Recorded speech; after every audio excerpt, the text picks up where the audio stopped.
You all know I love a good question, and I get so many great questions from Future of Education on my social media. So I decided we're going to create a special Future of Education episode dedicated to answering your questions. We're diving into questions about our 2-hour learning, time back model, parenting, school, whatever else that you've decided to throw my way.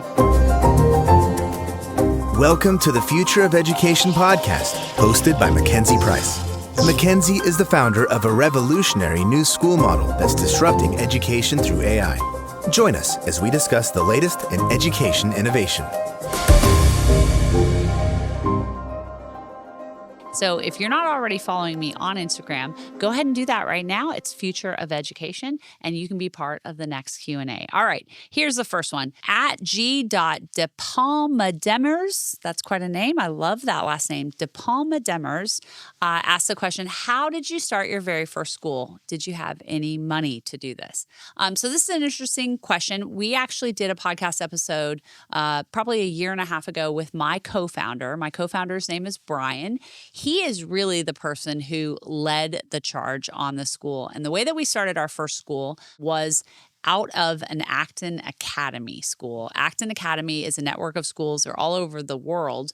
And Brian was one of the first people to go and start an Acton Academy in the Austin area. He had 2 kids that he was going to put in the program.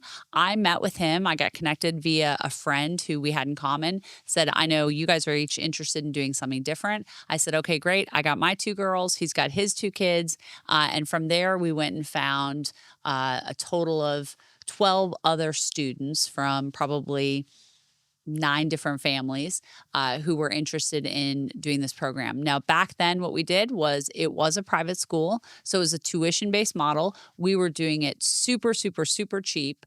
And it was just basically started out of a house. Brian's garage is actually where he started the school.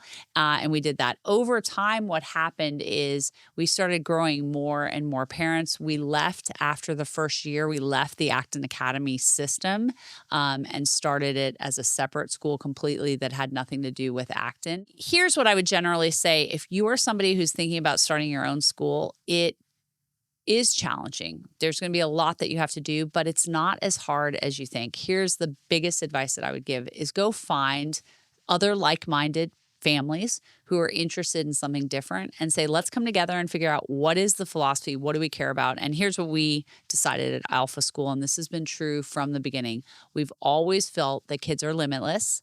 We believe it's a school's job to build an environment that unlocks their potential. And we got really clear about our commitments that we were going to give to families. And for us, the commitments are that kids will love school. That is something that from the very beginning, Brian, who I call him the OG, he was the original guide, he was adamant that kids should love coming to school and should be excited about school, because when kids love school, it enables them to do so many hard things because they've got like this fire and excitement to build. Our second commitment, that kids will learn twice as much in only 2 hours a day. And then our third commitment, that kids would learn life skills. So if you're thinking about starting a school, just get clear about what your philosophy is going to be and what you're going to deliver. And if you want to use our academic platform, we have that opportunity. You can do that. You can basically get our time back platform. And when I think back on what we did back in 2014, starting the first school, that idea that we're going to totally turn what I think so many people have thought of school of on its head is probably pretty revolutionary. And the idea that kids should love school, people don't really think about that. Like, it sounds great, but I think so many people think, you know what, school's like spinach. It's good for you. And it's just something you have to do. And I think it was pretty revolutionary, actually, to have this idea that we would create a place where kids love being. And when I talk about love school, it doesn't mean that every day is Disneyland. It doesn't mean that we're always just making sure the kids are having the best time no matter what, and that there's no rigor or standards or anything that they're being called to. Our environment is very rigorous. We challenge kids. We hold them to very high standards, but we also combine it with high levels of support. And we believe that that environment ends up being one where kids are excited about being there and they love school. At Faith Temple asks, what inspires you most? I will tell you, when I first started this endeavor almost 12 years ago, I was just inspired to find a better experience for my own two daughters. It was a very selfish motivation. I wanted my two girls, Peyton and Sloan, to have a great school experience. But over time, and as my girls have had that experience and they're growing up and launched into the world, what's really inspired me now is I know that we can replicate this for millions of other kids, not just my two daughters. We can do this for so many other students. And we're going to do that through the Alpha model, through other schools. But we've also got a lot of other things that we're doing that are going to be able to impact kids around the world that will never step into one of our schools. But we believe that the learning platform that we have created is going to be able to make its way out into a lot of different people, and it's going to be able to impact people around the world. So that's what inspires me. I do think that this is really like what I was put on this earth to do. And so it's a mission that I am just so tied into and excited about. Megan Schoen asked this question: what are your aspirations and goals for education in the next 10 years? Here's what I will tell you. I don't think there's ever been a more exciting time to be a 5-year-old than right now. So much is going to change in education. We finally have the opportunity to revolutionize education and change the teacher in front of the classroom model to instead allow the adults who work in our classrooms to be able to focus on motivational and emotional support. We can provide personalized learning experiences that meet kids where they're at. And I think it's going to be such an exciting time. I think that in the next 10 years, we're going to see an incredible increase in our ability to deliver phenomenally rigorous academic knowledge into kids' brains and do it in so much less time that's going to free up time for them to go and learn life skills. And that's the question that our society is going to have to figure out the answer to. When kids have time to go do these things, what are we going to help them develop? Here's a question from AJ Zerl, the swinging drummer. That sounds like a very exciting username. What do you think is the biggest issue with the current education system? We are teaching kids in the most inefficient way possible. A time-based, one teacher in front of a classroom of students in an age grade system is inefficient. There has been learning science for 40 years that have talked about how kids can master academics when they get a one-to-one tutoring mastery-based education system.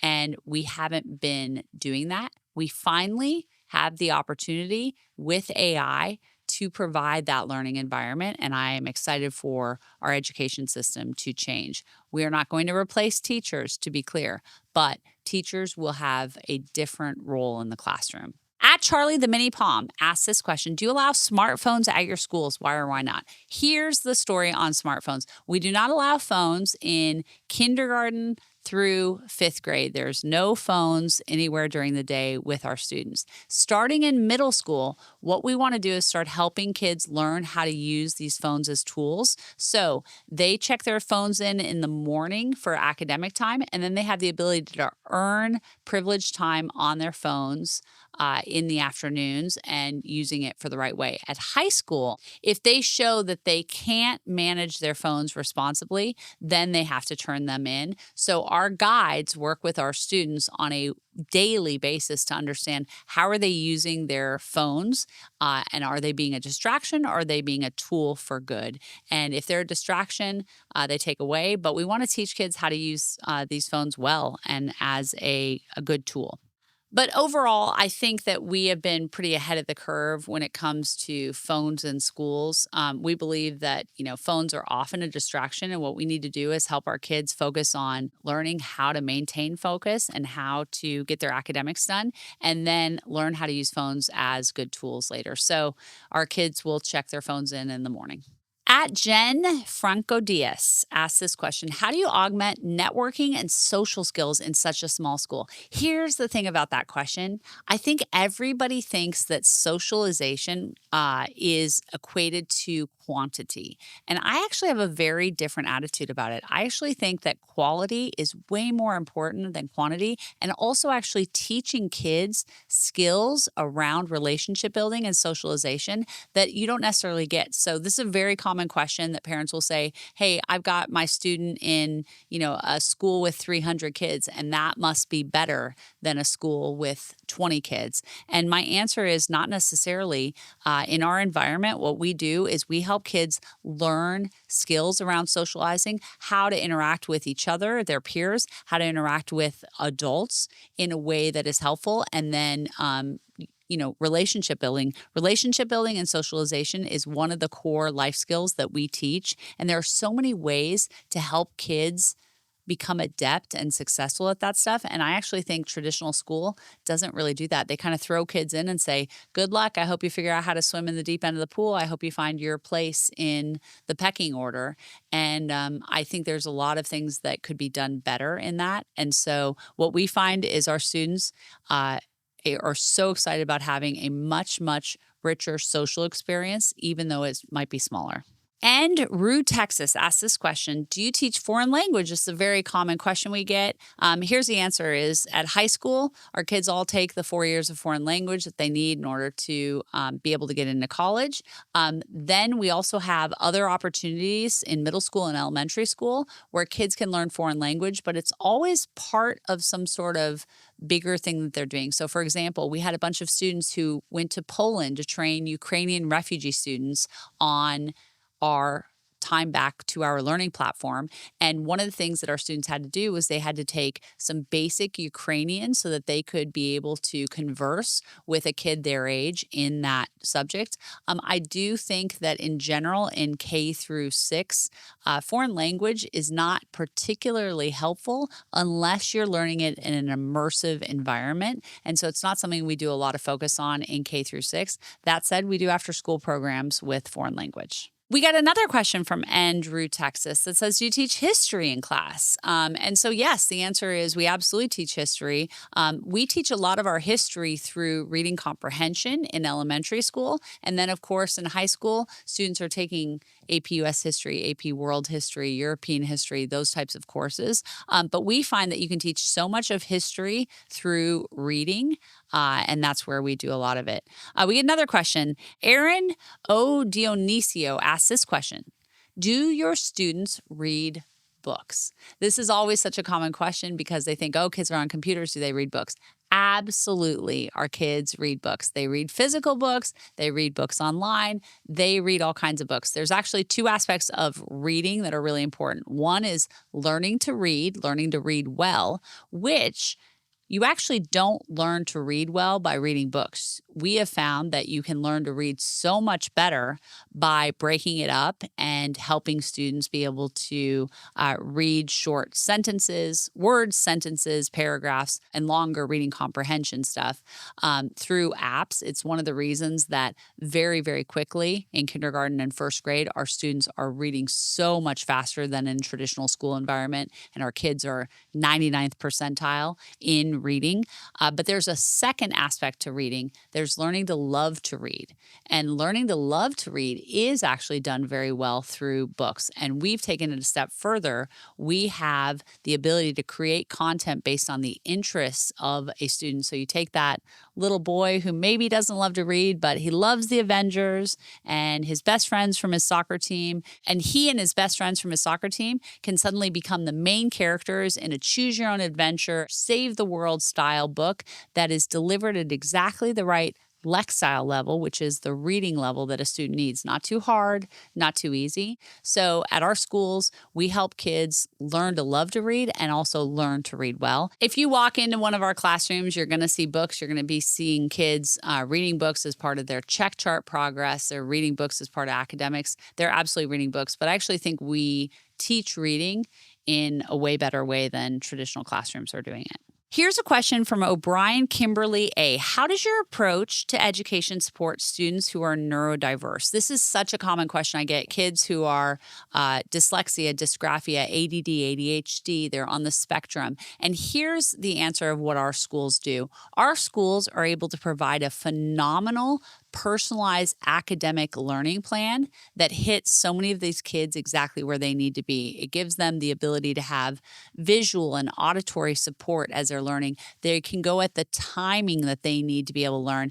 And most importantly, they're able to go at the pace and the level that is right for them. So it's a very helpful thing from an academic perspective. For kids who have ADD or ADHD, what we're basically looking for is, can kids spend a certain period of time in focus, being able to, concentrate for 20 minutes at a time. And we find a lot of kids can do that. In the afternoons, we spend our afternoons engaging in life skills workshops. So these are project and group-based workshops where kids are learning life skills. And what we find is, as long as a kid is able to actively engage with their peers and they don't need one-to-one support from an adult to stay engaged or be able to be emotionally regulated, then it works really well. What we are not, though, we are not a school that has one-to-one adult to student guidance throughout the day to keep kids on task. So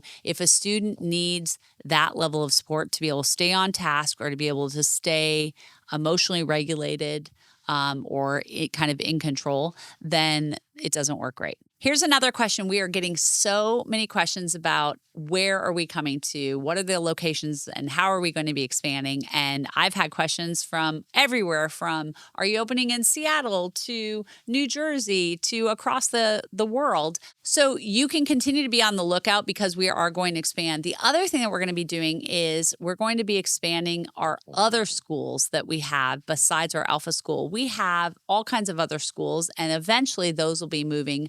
The one that's coming most quickly is our sports academy.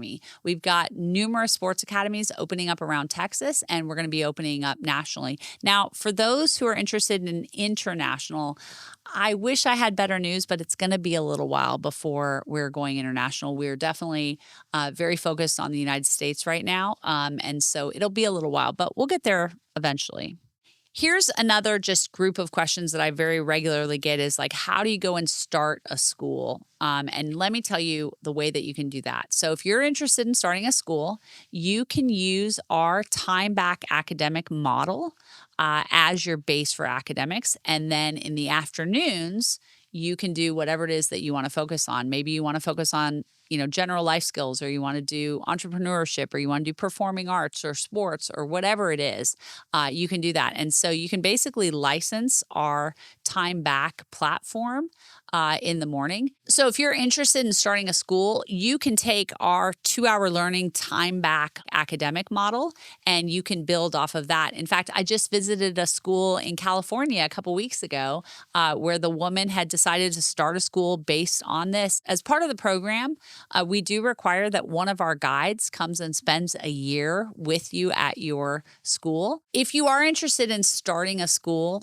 going the private route is definitely going to be the easiest way to go forward. That way you can start a school, grab the families that are interested in your model of education and get going. If you're interested in bringing an Alpha to your city, we're going to have this awesome dashboard if you go to alpha.school that's going to show you who else in your city is interested in starting an Alpha school.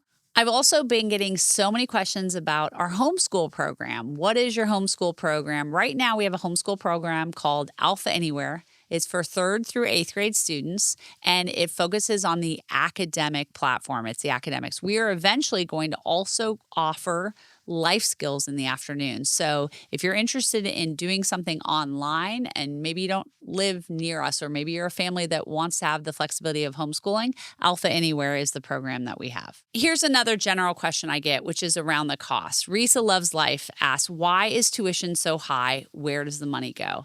And I think this is a very understandable question, because you are absolutely correct. Alpha School is a high price. It's a very high-end, expensive private school. And where we're putting the tuition for those is we have a very low guide to student ratio. In fact, in our kinder through 2nd grade, it's 1 guide for 5 students. Across the board, it goes 1 to 15. But the other thing we do is we put a lot of money and resources into our life skills workshops. So our kids are doing things like learning teamwork and adaptability by having a sailing workshop where they eventually sail from Florida to the Bahamas over 5 days. They do these really big things. We also have other schools that are at different tiers of pricing. And here's what I generally believe is is that eventually there are going to become more and more affordable school options that are leveraging our technology. We're really even hoping maybe they'll eventually go into the public system.